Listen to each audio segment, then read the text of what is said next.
Hello friends, আজ হলো Sunday. আর Sunday মানে তোমরা তো সবাই জানো আমার কাছে ফান ডে। আজকে আমার বন্ধু পিঙ্কি চাকরি পাওয়ার জন্য আমাদের সব বন্ধুদের ট্রিট দিয়েছে, তাই আমরা খুব হ্যাপি। এই হলো রাহি, আমাদের গ্রুপের নতুন সদস্য। আমরা নতুন সদস্যকে নিয়ে খুব মজা করলাম আর দারুণ পেট পুজো করলাম। ঠিক আমার মেয়ে ও রায় ভীষণ মজা করেছে। এই মজার পাশাপাশি আমরাও ভীষণ মজা করেছি, ছবি তুলেছি আর রিলস করেছি। গ্রুপ থেকে বেরিয়ে আবার চলে গেলাম আরেকটা গ্রুপে। এখন বাজে রাত 10টা আর আমরা চলে গেলাম কাটোয়া হাই রোডের শান ধাবায়। সবাই আমরা বন্ধুরা মিলে উপস্থিত হয়ে গেছি চা খাবো বলে। আমরা সবাই ওখানে খেলাম 1 কাপ করে লিকার চা, সঙ্গে হজমালা দিয়ে।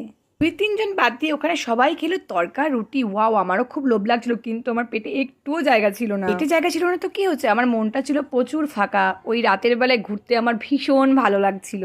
আমার বাড়ি ফিরতে ফিরতে প্রায় 12টা বেজে গেছিল। রাতে লং ড্রাইভ যেতে কার না ভালো লাগে, সঙ্গে যদি প্রিয় বন্ধুরা থাকে। তো আমার মতো কার কার ভালো লাগে রাতে লং ড্রাইভে যেতে, কমেন্ট বক্সে লিখতে কিন্তু একদম ভুলবে না। চলো টাটা।